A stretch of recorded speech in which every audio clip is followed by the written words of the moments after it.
Hello, everyone. Welcome to part 55 of my story. So, y'all have been requesting the sentence ranges and the restitution amount. So, I'm going to go ahead on and put that out there right now.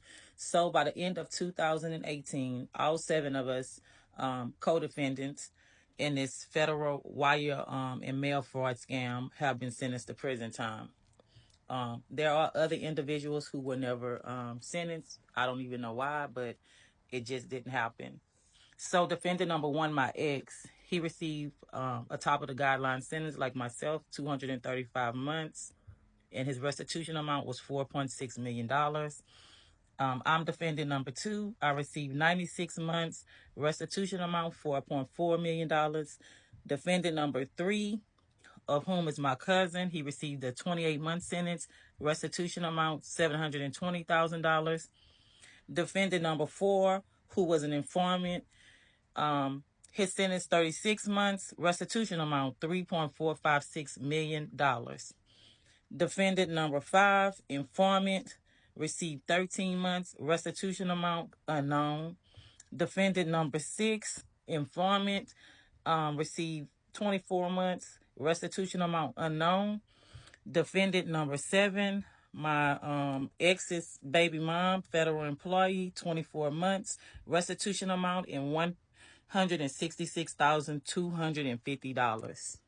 So at this time of my sentence, I'm coming to grips with the fact that I am going to have to do the rest of this sentence behind bars, incarcerated. And so at first you want to lay down and you just want to die in it. But I decided that, hey, I can bloom where I'm planted at right here. And so I've always been a very outgoing person. And so people normally gravitate towards me. And so they didn't really know me that good on a compound at this time. I kept my distance. I communicated with that one person who turned out to be my cousin. We're like the best of friends around here. And so I basically shadowed her for a while because even though she was new to the camp, she had like the best ideas. She was very, outgoing. And me and her were able to come up with so many good things that we can do while we were incarcerated. And so at this time, I have come to grips with the reality of incarceration. The fact that this is not my home, that I would not leave this place, and I've already done quite a bit of time. So it's not as hard for me to realize that, hey, this is my current situation, because of course there were days when I would scream it and people would just look at me in the room and they probably thought that I was the one that was crazy. I would scream out, hey, this cannot be my fucking life, because I'm listening to people bicker around me. I'm listening to this one complain about this. I'm listening to that one complain about that. And in my head, the only thing I'm thinking about is getting home to my family, and I cannot leave. And so, that was the hardest part about being incarcerated. You're incarcerated with so many people from so many different walks of life. Some people don't even realize that they are incarcerated. Some people are incarcerated and they believe that, hey, this is the best living that they've ever had. And it brings you to wonder, how did they live on the outside? Sadly, I can't do nothing but just feel sad for them.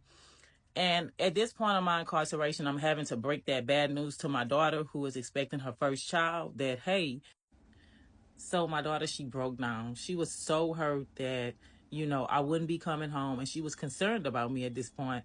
And me always trying to be the strong person. I'm trying to encourage her that, we're going to do these video visits. She just got to keep me up to date on this pregnancy and how everything is going. She tells me that she needs names for a girl because she's found out that she's having a little girl. And so I'm sitting there asking her, well, what do you want the name to start with? And I'm coming up with baby names, mailing them off to her, emailing them to her, and telling her to let me know what she think of these names. But ultimately, she had a really strong support system on the outside. Her baby father, who I love, I will always love him. He's a great guy. He has a really good family. They stepped in the wake of my absence, and they did exactly what family is supposed to do. So, of course, I have a job. The first job I got while I was incarcerated, I was working at a powerhouse, which is a water plant that caters only to the facility where I was incarcerated at.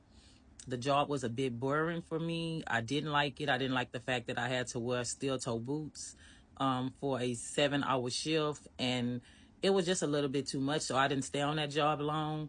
I went around, my counselor kind of got on to me and told me, that I was lucky that he liked me. So I had a little favor there because he would have made me keep that job because that was like one of the best jobs they had going at the prison, but it just wasn't something that I wanted to do.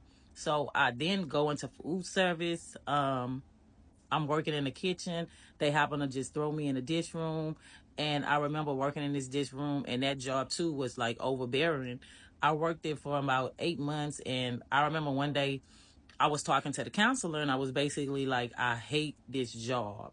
Like, this is too much. People don't show up for work.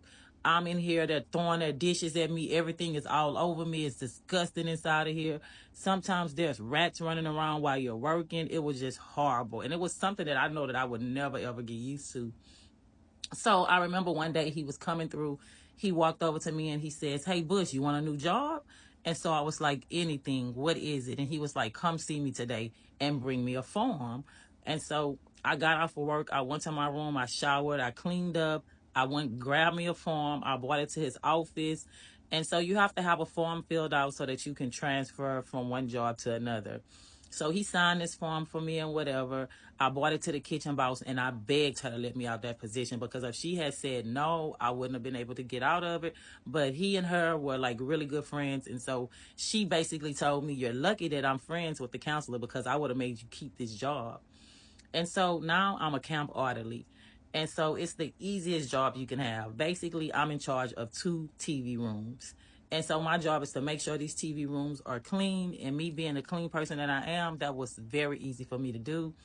I had chemicals that I could use to clean everything. So I would go in every morning before the compound really got into full swing, and I would have these TV rooms spick and span, floor mops, windows clean, TV, restrooms in the TV rooms, ready for everybody who was going to come in and make it look like trash by the end of the day.